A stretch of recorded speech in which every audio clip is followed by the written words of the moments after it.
Hello everyone and welcome to my channel. My name is Nidafatima and I'm a student at Ahmedabad University, and today's podcast is an assignment of my course FYS 114.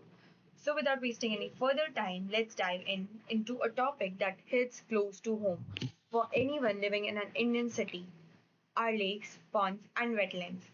Usually when we talk about conservation, we ask what can we do to save our water? But today, based on an enlightening session from the Wednesdays for Water initiative, we are turning that question on its head. We are asking what are we doing that is actually making our lakes sick? Over the last 20 years, our water systems have been depleted by misuse and most unexpectedly by the process called conservation, which is intended to restore them.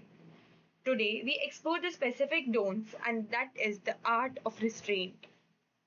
Dr. Mansi Balbhargava, a researcher with 30 years of experience, makes a point that is honestly a bit uncomfortable.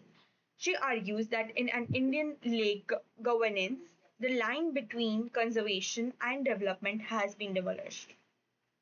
We see projects funded by the World Bank or the Asian Development Bank that call themselves restoration. But what they actually build is paved walkways, decorative lightnings, fountains, and manicured gardens. This isn't ecology, it's an economic trap. When a city takes a loan to beautify a lake, it must generate a profit to pay it back. This forces the city to lease lakeside lands to private companies, turning a social ecological commons, a home for the heron and the fisher folk, into a commercial property. We are essentially eating up the lake to pay for the infrastructure that's killing it.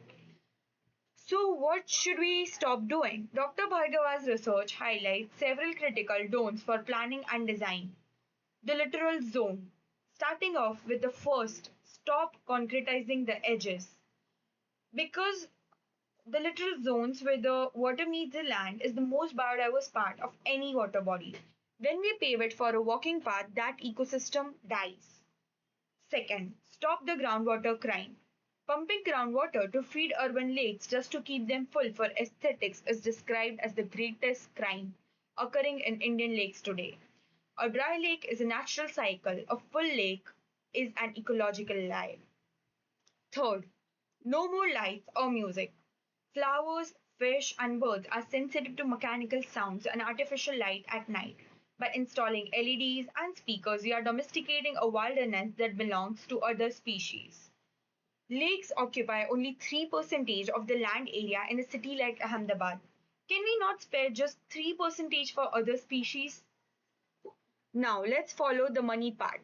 In India, about 95% of a lake project budget is spent on physical infrastructure, cleaning the banks and building edges. Only 2 to 3 approx 2 to 5 percentage goes to social awareness.